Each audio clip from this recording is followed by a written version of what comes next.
mengkritik penyokong, tetapi saya ada pandangan saya. Tak realistik. Kita ingat kita boleh kalahkan Brazil lagi. Benar saya cakap. Kita punya penyokong pun, contoh, bukan saya ingin mengkritik penyokong, tetapi saya ada pandangan saya. Kita punya target tak realistik. Tak realistik. Kita ingat kita boleh kalahkan Brazil ke? Kita kena cermin muka kita dulu. Mana kedudukan kita sekarang, daripada mana perjalanan kita. Itu pasal macam contoh, apabila orang kritik, JDT ACL kalah. Memang kita akan kalah. Kerana mereka dah main dalam level tersebut begitu lama. Mereka dah invest untuk projek tersebut, ini ACL competition begitu lama. Kita baru. Sama juga macam proses of national team. Kita main di Kawgras berapa lama? Lepas tu awak nak kita beat Kuwait, awak nak kita beat Saudi Arabia, main di tempat mereka. Boleh, insyaAllah, bukan tak boleh. Tetapi lebih mencabar. Kita kena tunggu.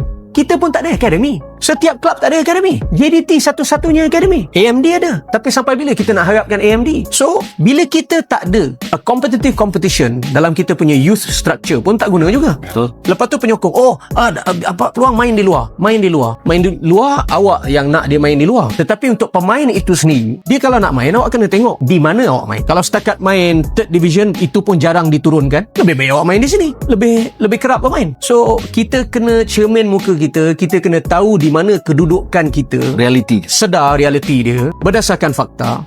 Lepas itu baru boleh buat satu penilaian. Jangan buat penilaian buta-buta. Okey. Saya nak tanya soalan tadi yang pasal naturalisasi tu. Awak setuju dengan naturalisasi? Setuju dalam dua perkara.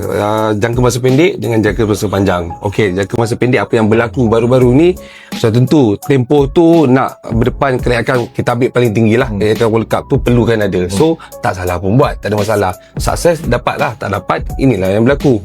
Jangka masa panjang, ambil awal ataupun mencari satu bakat baru untuk jadikan program yang panjang. Saya rasa itu penting. Itu ada keuntungan. Saya nak tambah sikit apa yang Tengku sampaikan tadi. Sebenarnya betul.